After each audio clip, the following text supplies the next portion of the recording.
experiência na primeira evangelização de rua aqui no nosso Evangelho Sem Fronteiras em Pebetá? Bom, a gente estava andando pelas ruas e eu podia avistar assim um senhor de meia idade. Ele estava sentado num bar e aí eu logo consegui observar ele. Ele estava olhando para as outras pessoas que estavam sendo abordadas. E aí eu falei com os outros irmãos que estavam comigo, falei, vamos lá, vamos abordar esse senhor. E aí a gente começou a abordagem, a gente começou a falar, se apresentar, que nós éramos da Igreja Cristã Maranata e que o Senhor tinha uma bênção para ele. E aí perguntamos se ele queria uma oração, ele aceitou a oração. A partir dali, eu podia ver que tinha uma tristeza muito grande no coração daquele senhor. E ele se chamava Elias. É um fato muito importante. E tinha uma tristeza muito grande, mas vinha um anjo e tocava nele e tirava essa tristeza, naquele momento daquela oração. E aí eu fui consultar essa visão que eu tive e o seguinte texto foi o texto da consulta.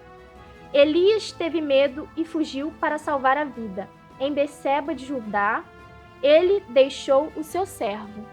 O interessante, irmãos, é que justamente o texto foi um texto que falava o nome dele.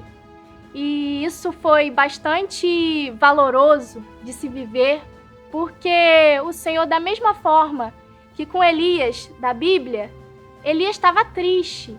Elias não queria mais viver. Elias perdeu o sentido da vida. E eu via isso naquele senhor que a gente orou. Mas naquele momento, o Senhor tinha enviado um anjo para falar com aquele Elias que estava diante de nós. E da mesma forma que ele fez com Elias da Bíblia.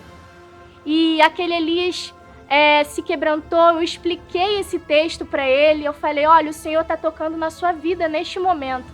O Senhor enviou um anjo, está tocando na sua vida. Como ele fez com Elias da Bíblia. Olha, eu não escolhi esse versículo. Foi o Senhor que marcou esse encontro. Foi o Senhor que marcou esse versículo. E ali o nome do Senhor foi glorificado. E qual o recado que você deixa para essas pessoas que também estão passando com esse momento de aflição, assim como Elias passou? E deixando um recado. Bom, a gente pode ver que o Elias, na Bíblia, ele estava triste, ele queria desistir de tudo, mas o Senhor se moveu de íntima compaixão e ofereceu a ele tudo que ele necessitava. Ofereceu pão, ofereceu alimento, reconforto.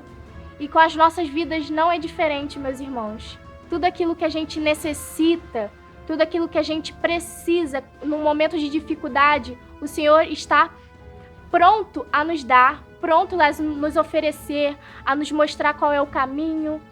Então, irmãos, apesar do momento que você esteja vivendo, momento de tristeza, de dificuldade que todo mundo tem, o Senhor tem uma bênção para a sua vida. A paz do Senhor Jesus.